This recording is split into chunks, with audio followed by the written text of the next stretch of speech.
agradecer ao meu querido amigo, pastor Hamilton, por mais uma vez me dar essa oportunidade. Quero agradecer também a você pela sua presença, pela sua disposição e, acima de tudo, pelo seu coração aberto para a palavra de Deus. Eu quero convidar você a abrir sua Bíblia comigo no Salmo 127. Salmo muito conhecido nosso.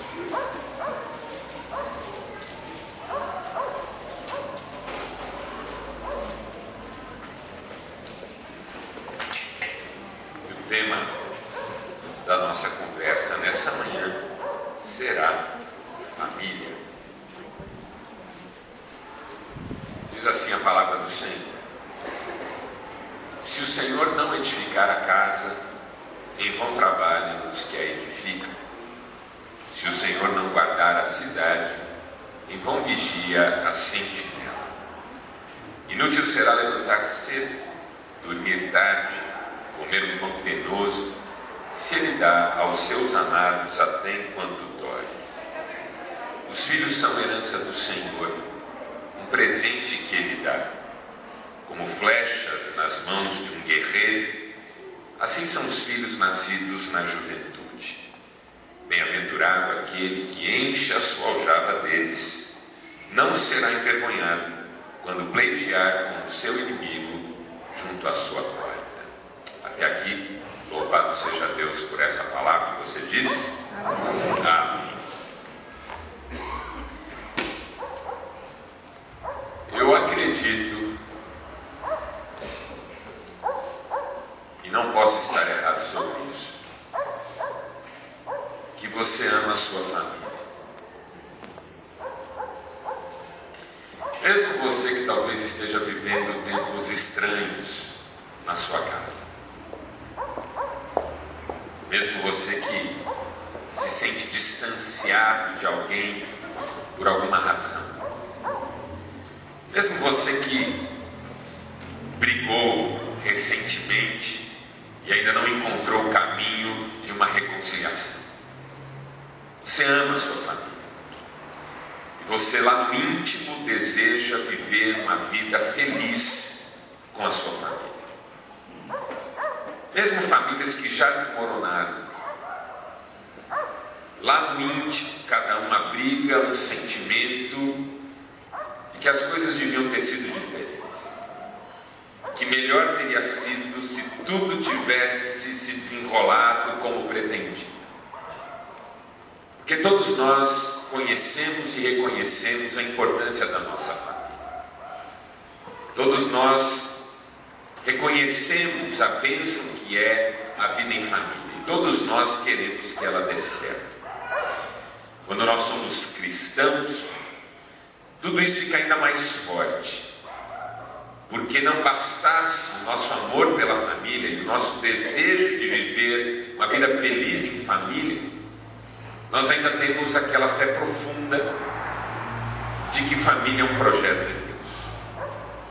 De que a família é um cuidado de Deus.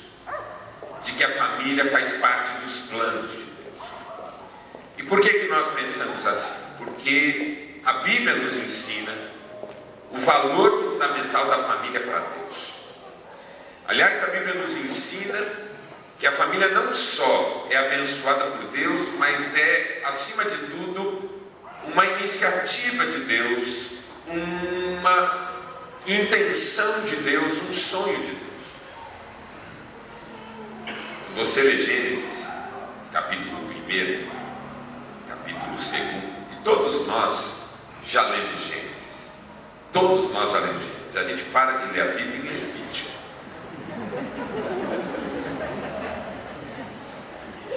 Aí quando volta a ler Gênesis de novo, você descobre algumas coisas sobre a questão da família muito fortes. Por exemplo, você lê o capítulo 1, você é surpreendido com uma repetição que se dá por todo o capítulo. Viu Deus que era bom, Viu Deus que era bom, viu Deus que era bom, viu Deus que era bom, viu Deus que era bom, viu Deus que era muito bom. Isso é para ficar registrado que tudo que Deus está fazendo é bom. Mas aí você começa a ler o capítulo 2 e no versículo 18 você toma um susto. Pelo menos se você está lendo com atenção. Porque no capítulo 2, verso 18, pela primeira vez você lê o contrário. Você lê a frase, não é bom. Coisa curiosa. Você já vinha familiarizado com a ideia de que tudo era bom. E de repente você lê que tem alguma coisa que não está boa. E o que é que não está bom? Não está bom que o homem esteja só. Ao que tudo indica, o homem não estava reclamando de sua condição. Ao que tudo indica, o homem não estava carente. Ao que tudo indica, o homem não estava fazendo nenhum pedido. Essa foi uma avaliação de Deus, nascida no seu próprio coração. E como você sabe, toda avaliação que nós fazemos na vida, nós fazemos por critérios comparativos. Toda avaliação é por critério comparativo. Se você avalia um hotel onde você está hospedado, o critério que você vai usar para dizer se esse hotel é bom ou não é o conhecimento que você tem de outros hotéis. Porque aquilo que a gente nunca conheceu, a gente pode até dizer gostei ou não gostei, mas não pode avaliar. A comida que eu como, se eu digo ela não é boa, é porque eu já comi uma comida feita com aquele tipo de ingrediente e ela estava muito melhor. Se eu estou comendo alguma coisa que eu nunca comi na vida, o que eu posso dizer é, não gostei. Eu não posso avaliar se foi bem feito, se foi feito corretamente. Eu não sei, eu não conheço, eu não sabia nem o nome disso antes de você me dizer. Então toda avaliação é feita por critério comparativo, e as comparações às vezes são até injustas. Recentemente um amigo que eu não via há muito tempo me ligou dizendo, Marcelo, vamos tomar um café? Eu falei, vamos. Ele falou, eu estou na sua cidade, vou passar na sua casa e te pego. E nos últimos anos ele prosperou muito financeiramente. Passou na minha casa para me buscar. Eu tenho carro, eu poderia ir com o meu carro. E eu tenho um bom carro, tenho um sedã espaçoso, porta-mala grande, novo.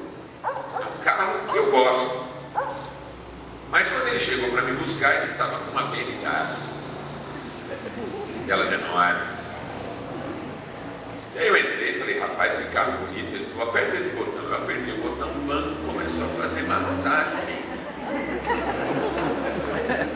Aquilo foi legal toda. Aperta esse botão, ar-condicionado diferente. Aperta esse botão, som. E aí nós fomos, tomamos café, voltamos, ele me deixou em casa. Eu desci do carro, passei pela garagem, vi meu carro. Porque a régua subiu.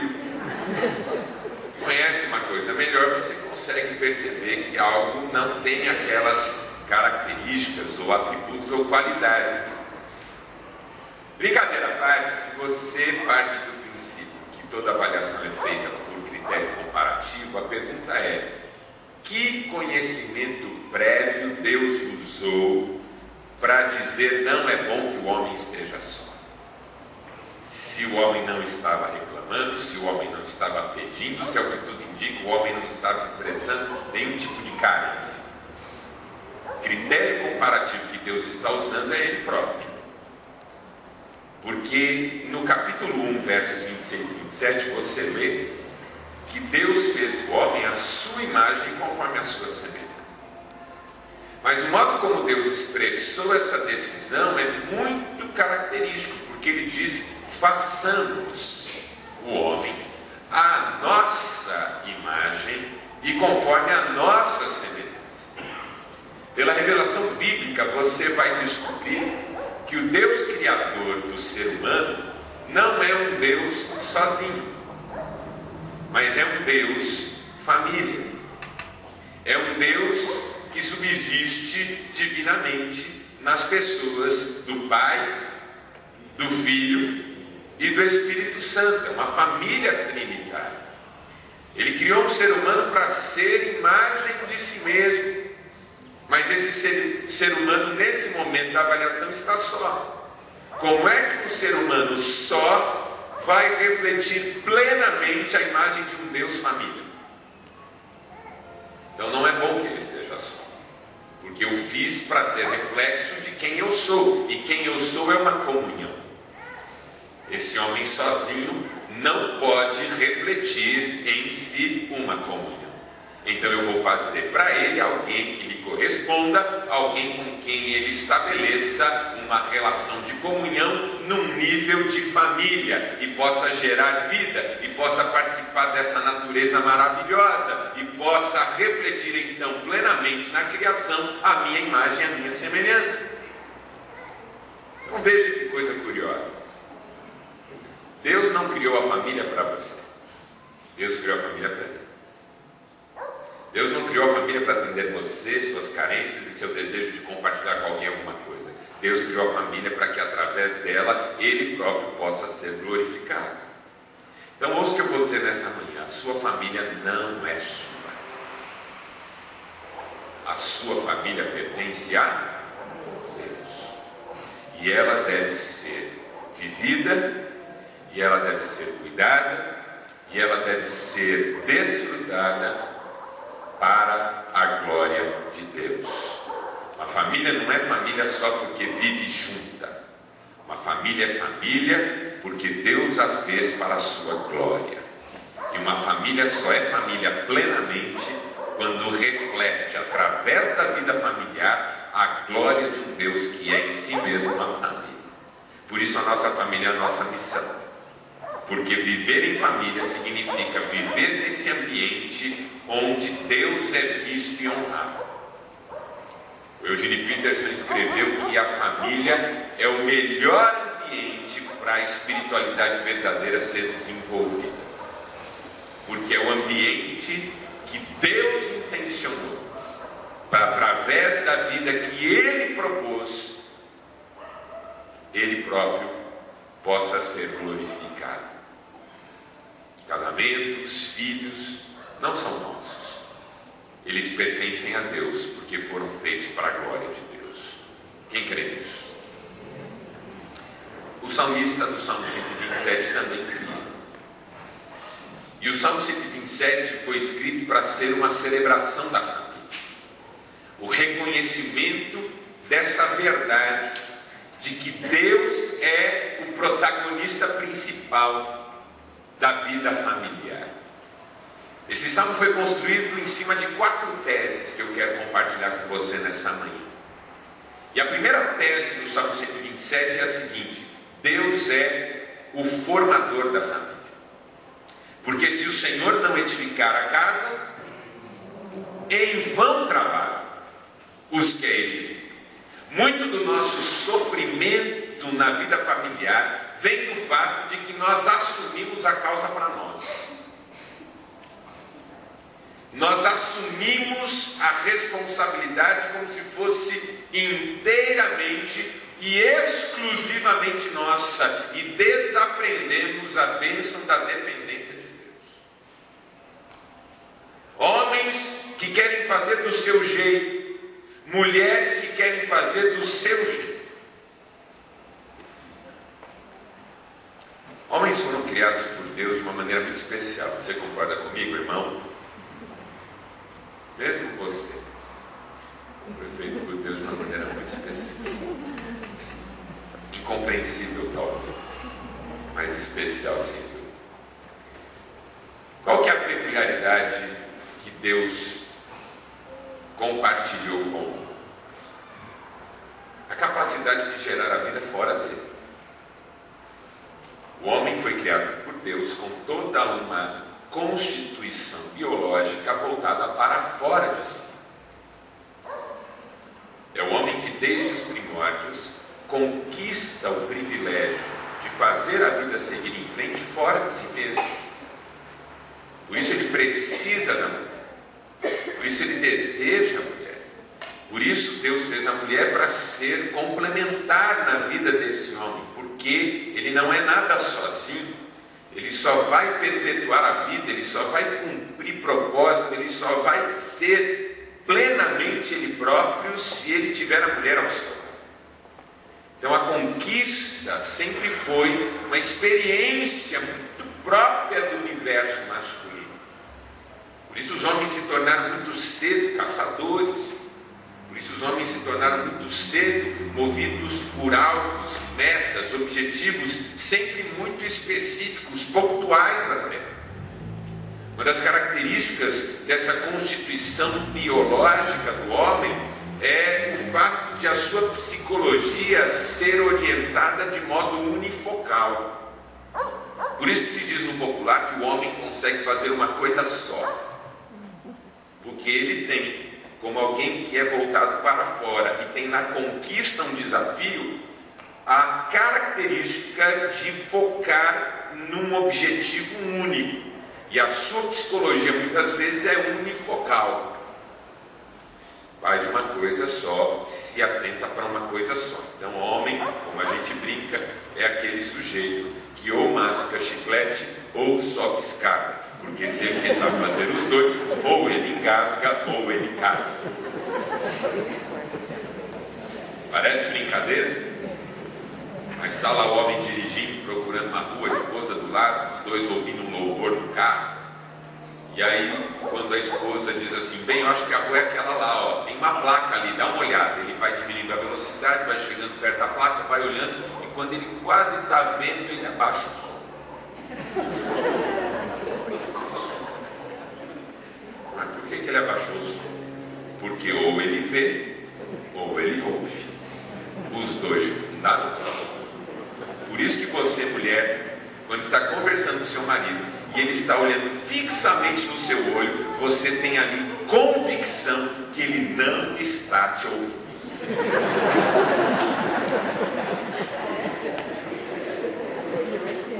Sim ou não, irmã? Que é uma coisa ou outra. Estou com Cristiane no centro da cidade procurando uma vaga para estacionar, acho uma vaga. Paro ali ao lado do carro da frente para fazer aquela manobra perfeita. Cristiane começa, porque eu vou descer, a gente vai fazer tal coisa. Eu falei, opa, peraí, estou estacionando o carro. Não, mas eu já queria adiantando. Não, você está me atrapalhando, eu preciso terminar de estacionar o carro. Quando eu terminar, ir falando sobre isso. Por quê? Porque é uma tarefa de extrema sensibilidade, de muito cuidado, muito cálculo. Dá para fazer duas coisas ao mesmo tempo. Nessa unifocalidade, se eu posso chamar assim, o homem dá uma ênfase muito grande às suas qualidades de desempenho. Por isso o homem é um sujeito que se importa muito com desempenho. Você dificilmente vai encontrar numa pizzaria, rodízio, um grupo de mulheres sentadas e de repente uma empurra a cadeira para trás, olha para as outras e faz assim, nossa, comi 8 pedaços. Isso é coisa de homem. Sabe, tua calça. Aquela coisa de dizer, ó, eu me desempenhei quantitativamente. O homem gosta de números, o homem gosta de superar marcas, homem tem tendências megalomaníacas, porque desempenho se tornou uma palavra muito importante no universo masculino. E qual que é o drama do homem? O drama do homem é querer desempenhar-se sem Deus. É chamar no peito, é dizer eu faço acontecer, é comigo, se não sou eu, não acontece. Eu sou o cara, eu faço, eu vou, eu enfrento, eu me preparei a vida toda para essa hora e vai ser assim. E eu esqueço que Deus é quem edifica uma casa. Porque se o Senhor não edificar a casa, em vão trabalhos que edificam. Mas Deus também fez a mulher de um jeito muito especial. Você concorda, irmã? A irmã sempre concorda mais do que o irmão. Deus fez a mulher de um jeito muito especial. E se já entendemos o homem, já ficou claro que vamos falar sobre a mulher. Deus fez a mulher para gerar vida dentro de si. Ele organizou toda a estrutura biológica da mulher para ser um ambiente favorável para a vida. Não importa se ela tem filho, se ela não tem filho, se ela vai ter, se ela não vai ter. Deus lhe deu uma constituição que aponta nessa direção e que lhe dá aspectos biológicos e psicológicos que vão na mesma linha.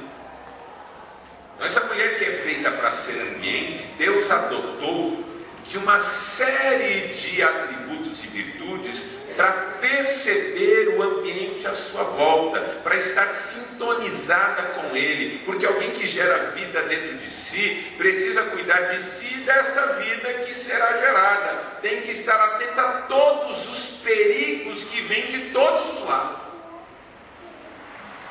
Quando você conhece uma mulher grávida, ela está mais lenta, ela está emocionalmente mais sensível, ela está muito mais atenta a tudo a toca mais profundamente. Por quê? Porque é como se Deus tornasse essa antena dela muito mais poderosa.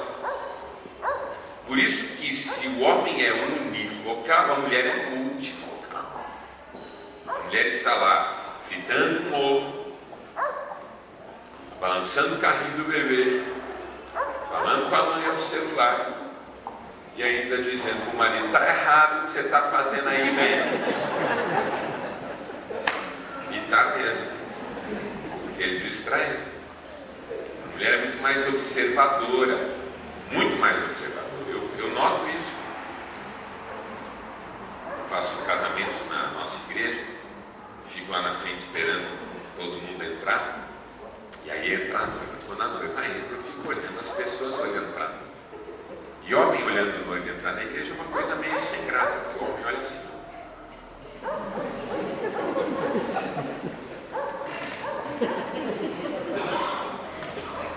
Agora a mulher vendo o noivo entrar na igreja é alguma coisa mais ou menos assim.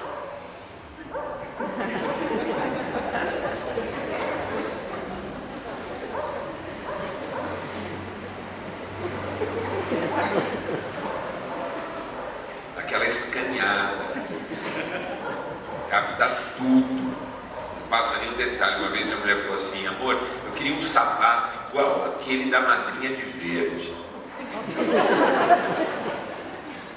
E eu primeiro preciso lembrar se tinha de fato uma madrinha de verde.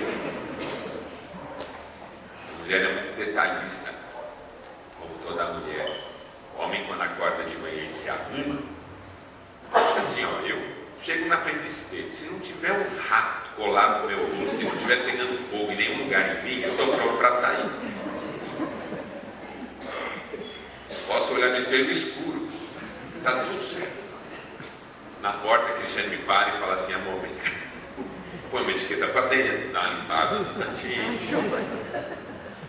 Agora ela acorda mais cedo, para na frente do espelho, começa bem pertinho, cuida da bochecha, cuida da boca, cuida dos olhos, afasta um pouquinho, cuida do cabelo, aí vai para o espelho grande, cuida da roupa toda, olha, e aí antes de sair ela faz um movimento que eu acho uma delícia, ela faz assim.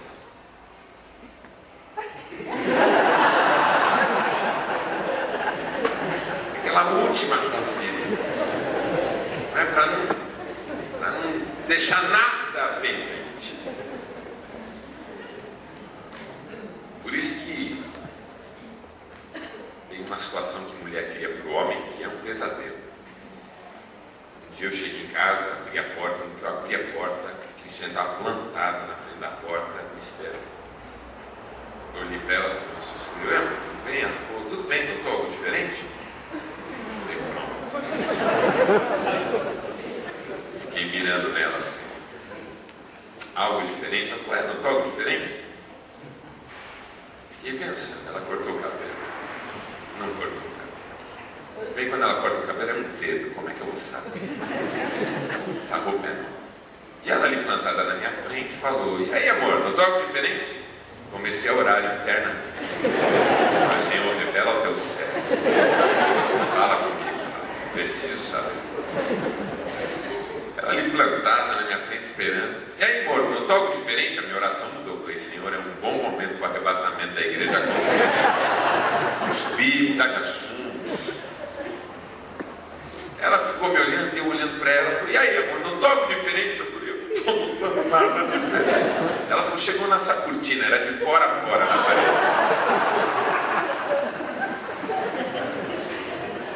Nós não tínhamos essa cortina. Vou não. Ficou bonito. Bem bonito. Somos diferentes. Agora, essa mulher que está sempre sintonizada, sempre atenta, cuidando, ela tem um desafio. Porque há uma tendência muito grande ao controle na vida dela. Controlar tudo. Estar sempre a par de tudo e influenciando tudo do seu jeito, intermediando relações. Desde que eu falo com ele, você vai falar de um jeito que aí vai acabar deixando o menino chateado. Desde que eu falo com seu pai, porque seu pai você sabe como é que é, e fica lá fazendo esse meio campo doentio muitas vezes, porque ela quer estar no controle de tudo. Você conhece mulher controladora? Ela diz uma frase mais ou menos assim: se não sou eu nessa casa, vocês viram tudo mendigo. Se não sou eu nessa casa, isso aqui vai ser um chiqueiro. Se não sou eu nessa casa, vocês tudo morrem de fome. Se não sou eu nessa casa, vocês tudo fica sem roupa para usar. Um dia uma irmã falou assim para mim: pastor, se não sou naquela casa, eu falei, aquela casa talvez fique melhor. Credo, pastor, credo, porque quando a pessoa começa com esse negócio, eu já estou vendo alguém que não deixa ninguém viver. Pastor, se eu morro, meu marido e meus filhos se matam. Irmã, tenha a impressão que se você morre, seu marido e seus filhos finalmente se acertam. Por quê? Porque o que não permite que eles se acertem é exatamente o fato de você sempre estar no meio. Sempre ali, sempre se enfiando, sempre dando um jeito, sempre chamando o pastor para ir almoçar em casa. Quando mulher chama o pastor para ir almoçar em casa, eu fico pensando, quem será que ela quer enquadrar hoje? Pastor, vai almoçar lá em casa domingo? Aí vai, pastor. Aí o marido, pastor, que bom que você veio. Aí a mulher vem trazendo a massa ali, põe na mesa, olha para o pastor e fala, pastor, o que o senhor acha de tal coisa? Pronto, já entendi. O marido não está dando trabalho, ela não está conseguindo convencer o sujeito, chama o pastor, quem sabe o pastor consegue. Por quê? Porque ela tem necessidade de controlar tudo isso. Não estou dizendo que ela está errada sempre, nem que está certa sempre, não estou entrando nesse mérito. Mas estou falando que o desejo de controlar tudo acaba sendo um desafio. Por quê? Porque essa mulher esquece que quem está no controle de tudo é Deus. Que se o Senhor não edificar a casa, em vão trabalhos que edificam. Primeira tese do salmista é essa: quem faz a sua família acontecer é Deus. Quem está na base da formação de sua família é Deus. Deus é o formador da família, Deus é responsável pela família, Deus é quem planta a semente para essa família florescer, Deus é o Senhor da família. E a família precisa, através de cada um de seus integrantes, desenvolver essa consciência de dependência de Deus. Porque se ele não fizer, ninguém consegue fazer. Jesus Cristo ensinou seus discípulos dizendo: sem mim nada podeis fazer. Segunda tese do Salmo 127. Segunda tese do Salmo 127 é: Deus é o protetor da família. E hoje nós tivemos aqui uma prova disso. É Deus quem guarda. Mesmo quando Ele permite que o perigo se imponha. Ele não prometeu livrar da fornalha. Ele prometeu estar conosco dentro da fornalha. Ele não prometeu livrar do vale da sombra da morte. Ele prometeu estar conosco no vale da sombra da morte. É Deus quem guarda. Nós vivemos dias de muito medo. Você concorda comigo? Insegurança. Toda pessoa lúcida tem consciência da sua vulnerabilidade. Os pais de Isaac por muito tempo vão ficar sobressaltados. Tudo vai assustar. É inevitável que assim seja. Por quê? Porque eles tiveram um flash de sua vulnerabilidade. De que o perigo pode estar no chão, pode estar em cima, pode estar do lado, pode estar em qualquer... Aquilo que você não imaginava que é perigo, virou perigo. O quê? O que uma criança não transforma em perigo?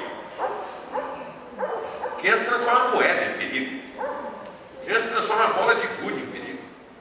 Criança transforma outra criança em perigo. Criança é um perigo.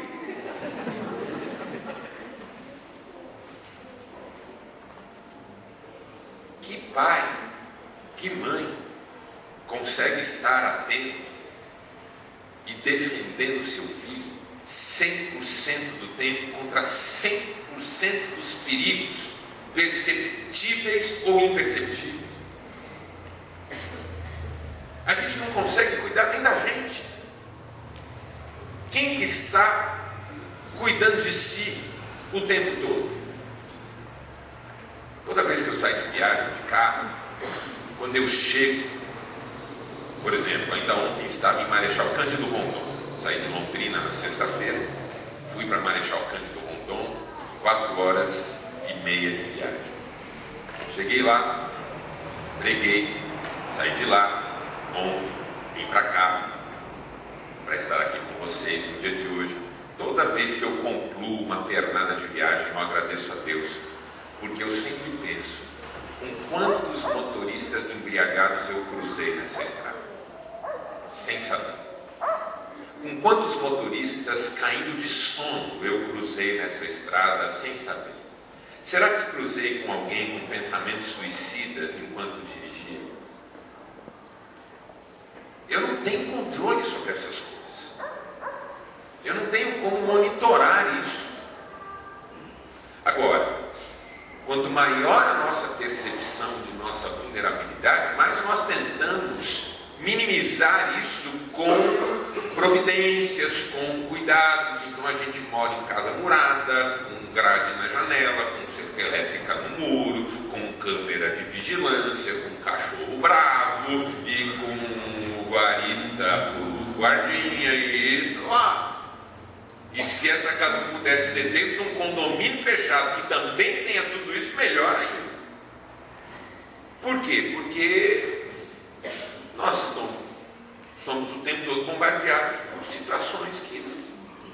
Eu duvido que alguém ouvindo o testemunho aqui não ficou pensando no seu próprio filho. Por mais que se sensibilize com a história do outro, também pensa, meu Deus, se isso acontece comigo, como é que eu ajo? O que eu faço? O que acontece? Por quê? Porque toda notícia que a gente ouve é uma informação de que nós também estamos sujeitos a isso. Sabe, o sujeito estava em Paris realizando um sonho de conhecer a Torre Eiffel e um terrorista dirigindo um caminhão foi lá e atropelou ele. Os nossos medos estão sempre nos assaltando. Eles fazem parte da nossa vida. E eu não estou querendo aqui nem apavorar você, embora imagino que alguém já esteja apavorado, e nem querendo também dizer que você não deve ter medo, porque o medo tem um lado protetor, ele tem um lado de cuidado. Só uma pessoa lúcida e que tem valores na vida tem. Aquela cantora nordestina, roqueira, Pitty, tem uma música em que ela diz que o homem que nada teme é o homem que nada ama. E ela tem razão, porque é só você dar valor a algo que você já tem por isso. Alguns especialistas dizem que nós nascemos e já experimentamos dois medos básicos. O primeiro medo que nós experimentamos ao nascer é o medo da queda. Por quê? Porque no útero nós jamais havíamos nos movimentado no vazio. Por todos os lados nós estávamos abraçados, cercados, éramos tocados. O líquido do útero materno o tempo todo a nos envolver. De repente nós nascemos, fomos colocados num bercinho, nos movimentamos e não tocamos nada. E aí você pôs o seu filhinho no berço e ficou olhando para ele, de repente ele deu um pulinho assim de quem assustou. Aliás, esse pulinho vai nos acompanhar a vida toda. Você está lá naquela situação, meio dormindo, meio acordado e pula. Aí a esposa já põe a mão e fala, sai agora. E qual foi a sensação que você teve? De estar caindo. É uma reminiscência dessa experiência muito primeva de vazio. E esse medo da queda vai se desdobrar em vários outros medos, como o medo da dor, o medo da ferida, o medo da doença, o medo da morte. O segundo medo que a criança experimenta ao nascer é o medo da solidão. Porque no útero ela está o tempo inteiro em contato com a sua mãe. Ela recebe o alimento permanentemente por meio do cordão umbilical. Ela recebe o estímulo que vem do som das batidas do coração da mãe. Ela ouve e já começa a conhecer e reconhecer a voz da mãe. De nada essa criança tem falta. Aí ela nasce. E ela sente pela primeira vez um negócio chamado fome. E ela chora, porque isso é um desprazer no organismo dela. E demora alguns instantes para alguém chegar e pegar essa criança no colo e a alimentar. E especialistas dizem que esse intervalo entre o sentir e o receber gera nessa criança uma angústia de morte. Porque ela não tem noção se vai chegar ou não. Por isso que uma das brincadeiras mais saudáveis que o ser humano faz com a criança, desde que o mundo é mundo, é aquela de esconder e aparecer. Sabe? Aquele papai bem retardado, né? Tem. Cadê o papai? Achou, não é? Cadê o papai? Achou. E a criança se diverte. A criança ri, que é uma maravilha. Por que a criança ri? Aliás, por que a gente ri? A gente sempre ri daquilo com que a gente no inconsciente se identifica. Aquilo que libera certa catexia desprazerosa. Por isso que quando alguém conta uma piada de político, você ri, porque no fundo você queria matar esses caras. Mas como você não tem acesso a isso, por várias razões, uma delas você é cristão, se bem que não tem sido uma razão tão forte na vida de alguns. Quando alguém conta uma piada de político, você ri, porque rir significa o seguinte: sentir que triunfo sobre algo que me gera desprazer. Por isso que tem gente que ri de uma coisa e não ri de outra, e o outro ri da outra e não ri daquela. Se ouve uma piada, você se esborracha, o outro fica olhando para você e achando que você é louco.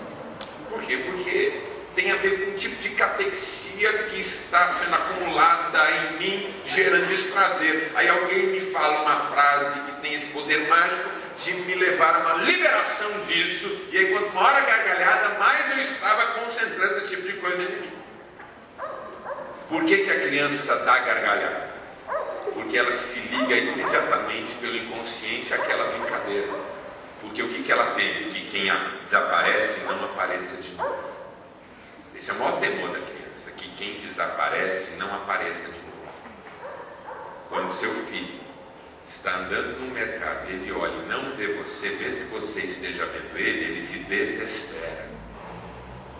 Esse é o pavor que você suma. Quando ele te vê, aí ele corre, aí abraça, e aquela coisa toda. Por quê? Porque esse é um medo primeiro. E se as pessoas que me amam, que cuidam de mim, que eu amo, sumirem? E se eu não tiver ninguém comigo? Esse medo vai se desdobrar em medo da rejeição, em medo da perda de pessoas que a gente ama. E aí virão, em alguns casos, os pânicos, as fobias. E o que a gente vai ter que lembrar nessa hora? Que se o Senhor não guardar a cidade, em vão vigia a sentinela. Ou seja, onde eu quero chegar aqui? Que temer, ter medo, faz parte da nossa natureza frágil.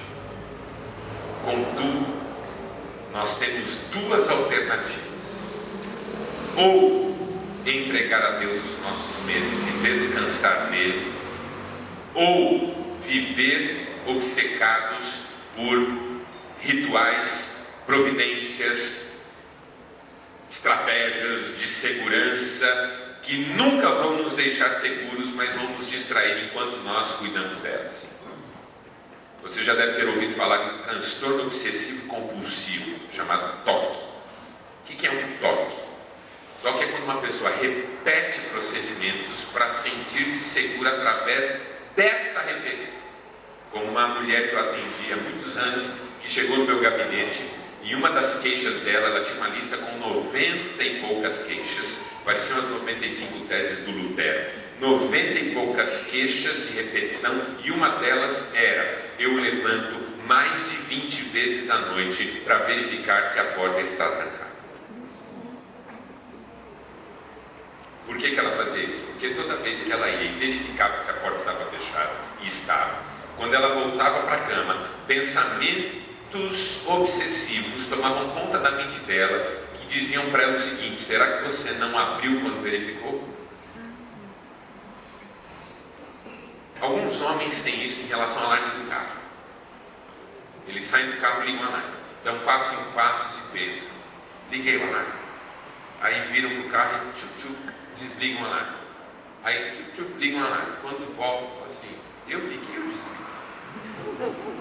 Aí, meu conselho: dá esse controle na mão da esposa, pelo amor de Deus. Ela é melhor que você para isso. Essa mulher tentava sentir-se segura repetindo procedimentos, porque enquanto os repetia, ela sentia que conferia alguma segurança para o seu mundo interior. Ou você vira um transtornado obsessivo,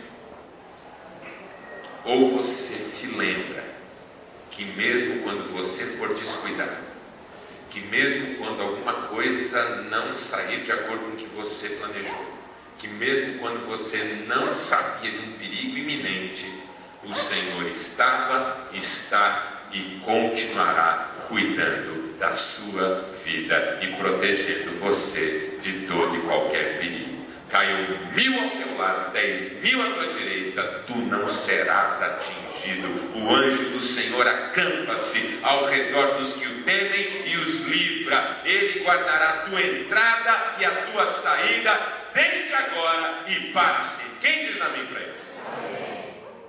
Essa é a condição para nós não sermos reféns dos nossos medos. Se o Senhor não guardar a cidade, em vão vigia a sentinela. O Senhor é o protetor da família. Terceira tese do salmista: o Senhor é o provedor da família. Porque será inútil, diz o salmista, levantar cedo, dormir tarde, comer um pão penoso, se o Senhor dá aos seus amados até enquanto dorme. Veja, não é um estímulo à preguiça, ok? Ah, se Deus dá enquanto eu durmo, por que eu estou trabalhando? Eu devia estar dormindo.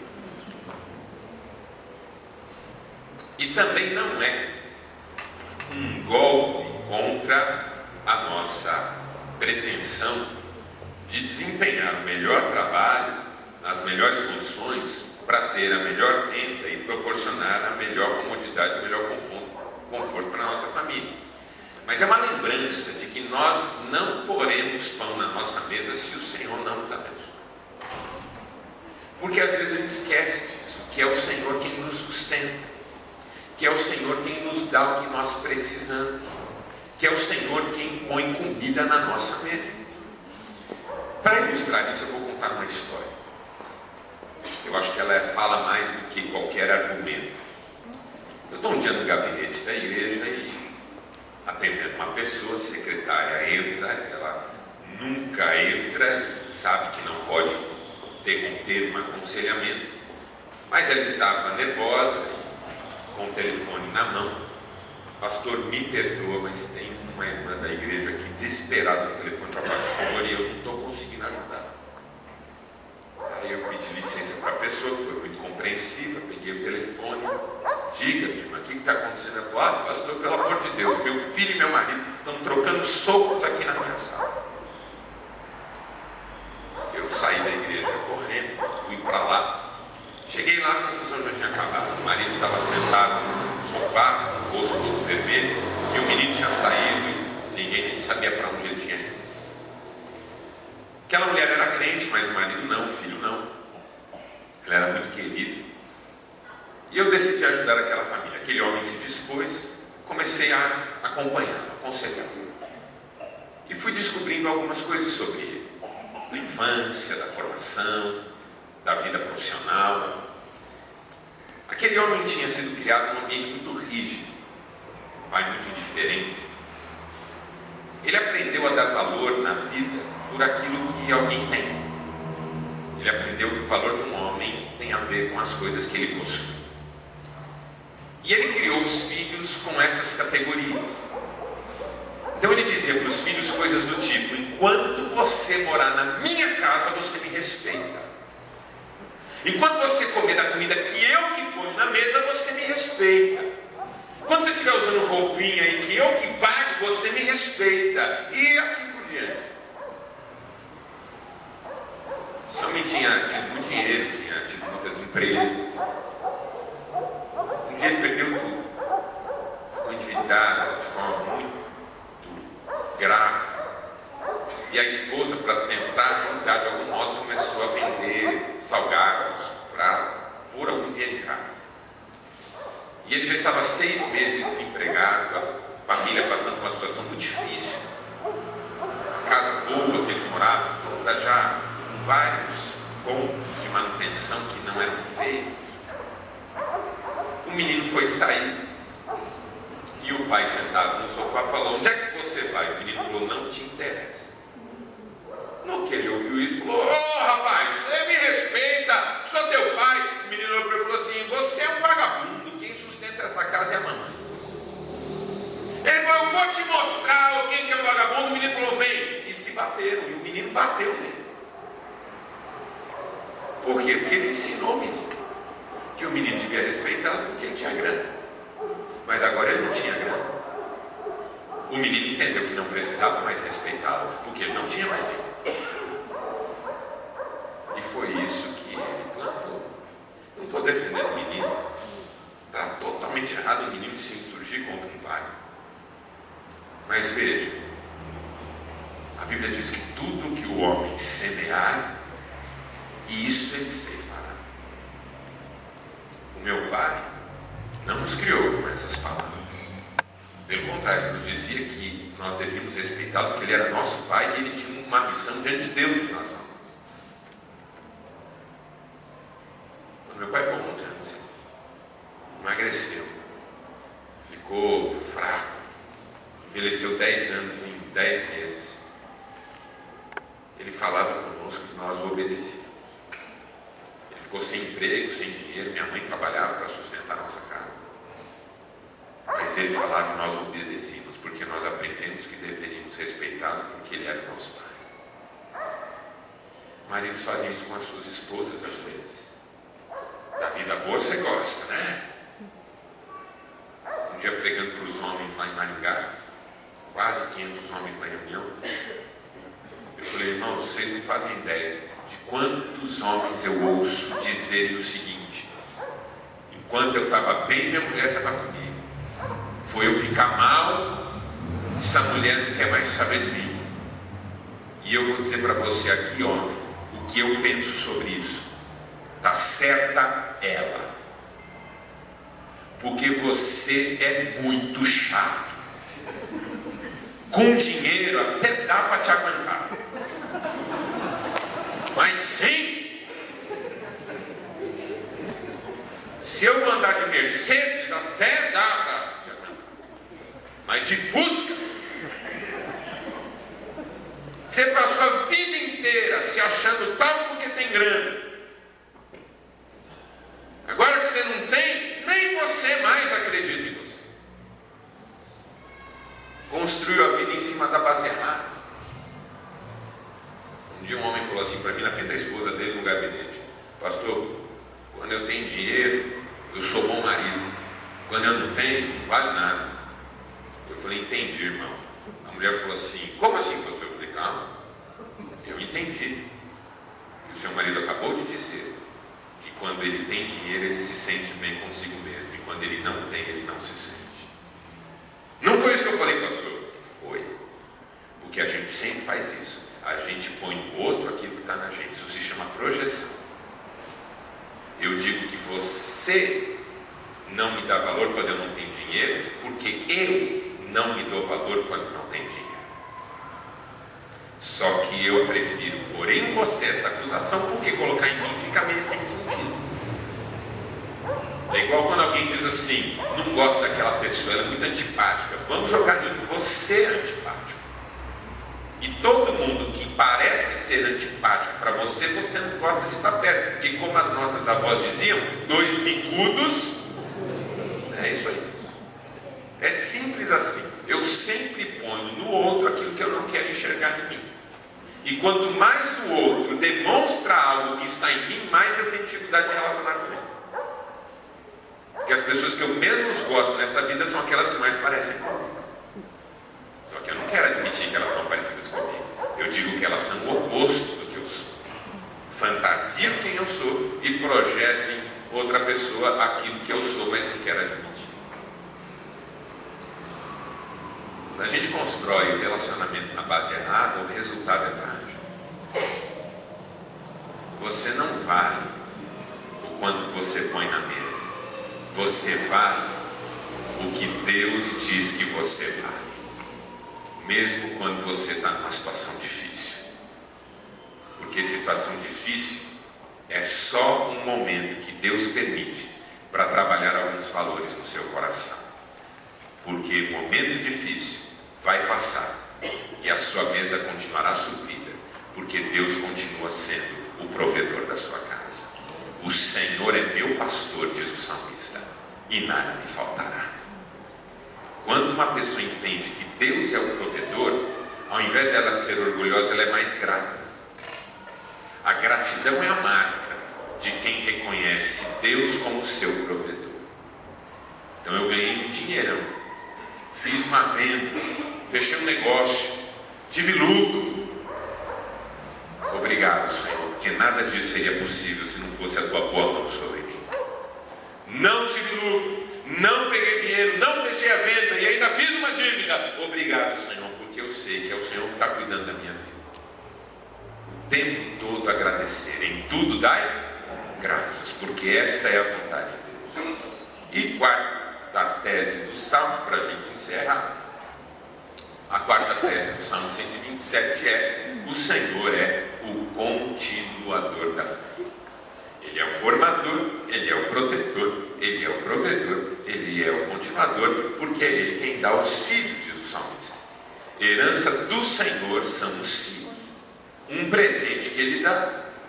Como flechas na mão do guerreiro, assim são os filhos nascidos na mocidade.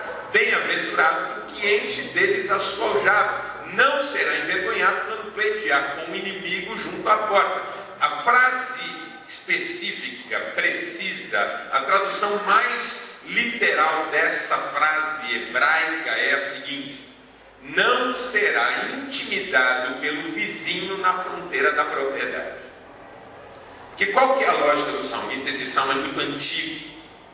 A lógica do salmista é a seguinte: numa terra onde não há polícia, onde não há legislações, esse salmo é do período tribal de Israel, onde para você resolver um assunto você tem que procurar os pais da tribo, você tem que procurar os juízes da nação. É tudo muito difícil, demorado. Hoje também é assim. Tudo muito difícil de resolver. Aí vem o seu vizinho de propriedade, pega a cerca dele e invade a sua propriedade e rouba lá uma faixa da sua propriedade. Aí você vai falar com ele, fala: vizinho, eu vim aqui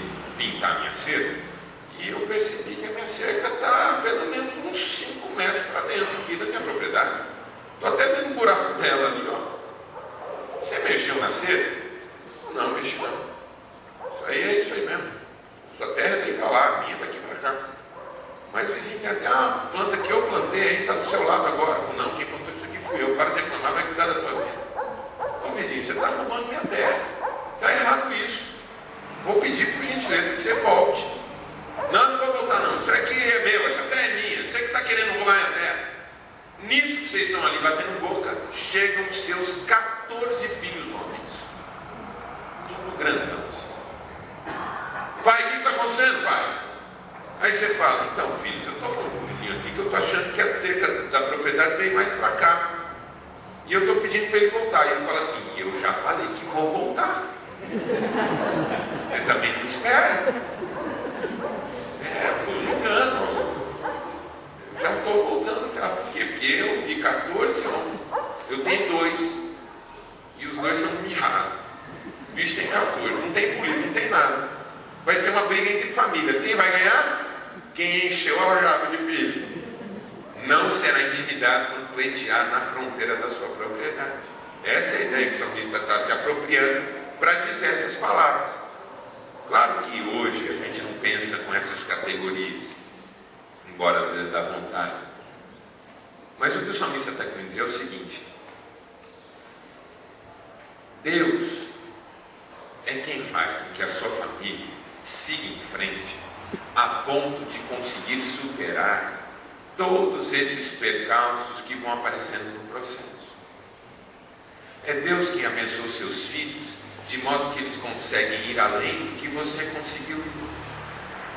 Eu tenho conhecido muito pai que se ressente de não ter conseguido ser quem gostaria.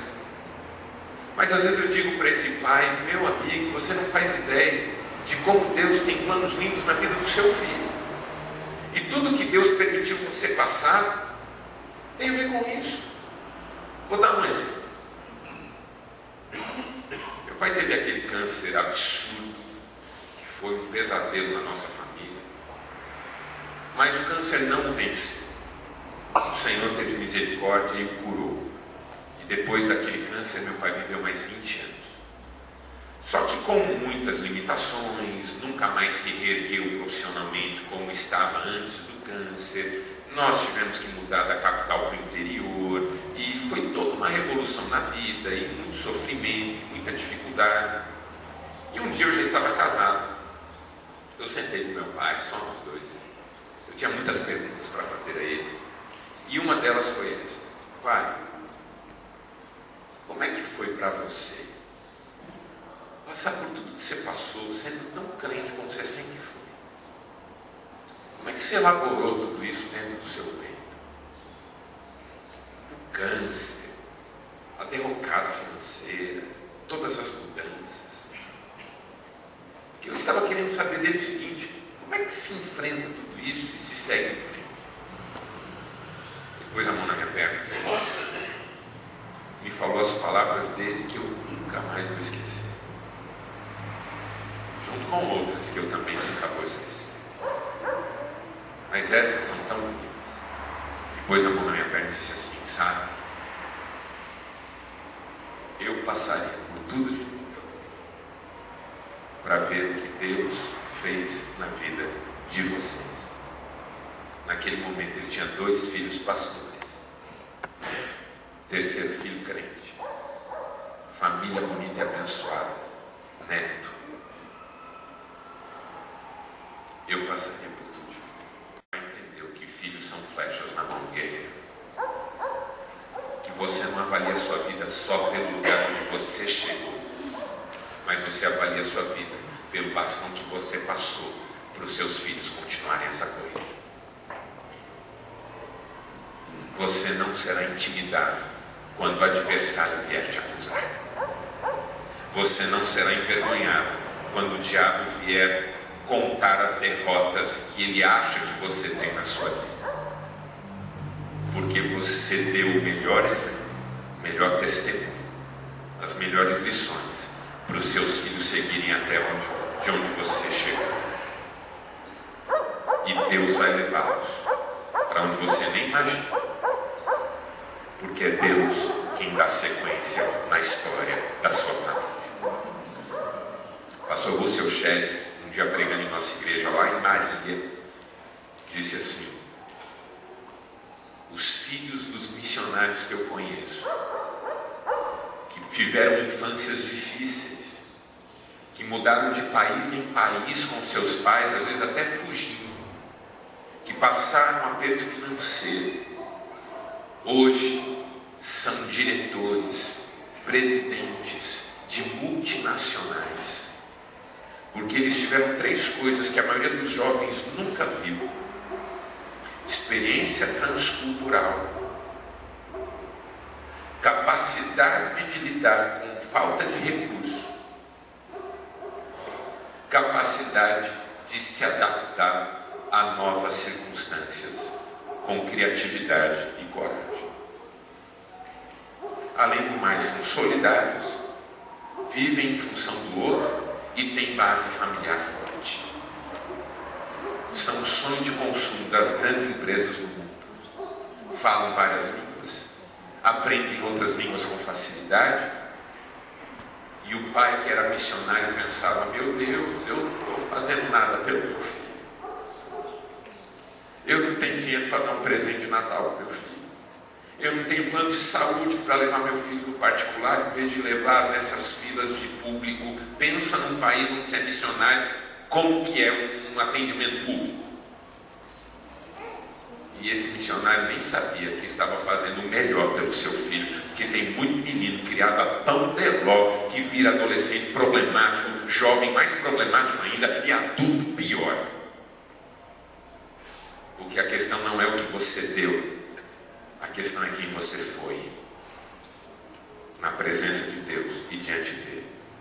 E se você foi alguém que reconheceu que Deus é o formador, alguém que reconheceu que Deus é o protetor, alguém que reconheceu que Deus é o provedor, você também experimentará Deus dando sequência à sua história familiar, fazendo seus filhos, homens e mulheres de bem, abençoando seus netos e te dando uma vida feliz sobre essa terra, porque Deus é fiel.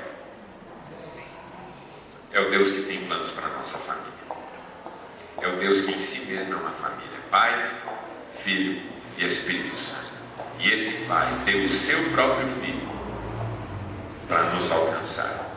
E aquele que não poupou seu próprio Filho, antes o entregou por amor de todos nós, como não nos dará juntamente com ele de graça todas as coisas? Vamos ficar em pé e vamos orar.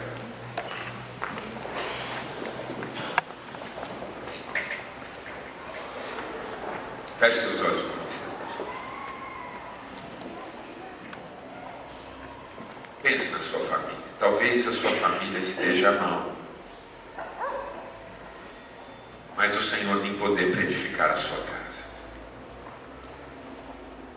Talvez tenha acontecido uma tragédia na sua família, mas o Senhor continua no cuidado e no controle de todas as coisas. Talvez você esteja passando por um momento financeiro, profissional difícil, mas o Senhor continua sendo o provedor da tua casa. Talvez você tenha filhos te dando trabalho, longe da fé, longe de Deus. Mas eu quero que você saiba nessa manhã que o Senhor ainda tem planos na vida do seu filho. Que Ele ama seu filho mais do que você mesmo, do que você mesma. E que Ele ainda cumprirá todas as promessas em que um dia você creu na vida dos seus filhos. Entregue, descanse, agradeça e confie. Pai, eu oro pelas famílias aqui hoje. Tu conheces as lutas de cada um. Que o teu Espírito Santo, que contigo compõe essa família maravilhosa, nos socorra na nossa vida familiar. E que em nome do Filho Jesus Cristo, Filho do Pai amoroso e bom, nós possamos desfrutar todas as promessas que o Senhor tem para a nossa família. Fortalece as famílias, abençoa as famílias, guarda as famílias, protege as famílias. É o que eu te peço, em nome de Jesus. Amém e amém. Muito obrigado pela sua atenção, que Deus te abençoe. Vamos ficar em pé então todos.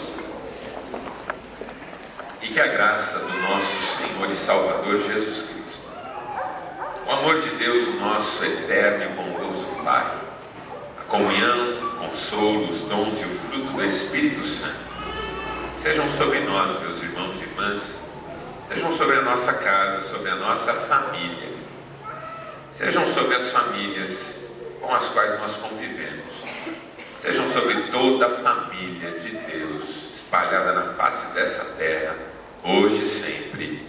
Amém.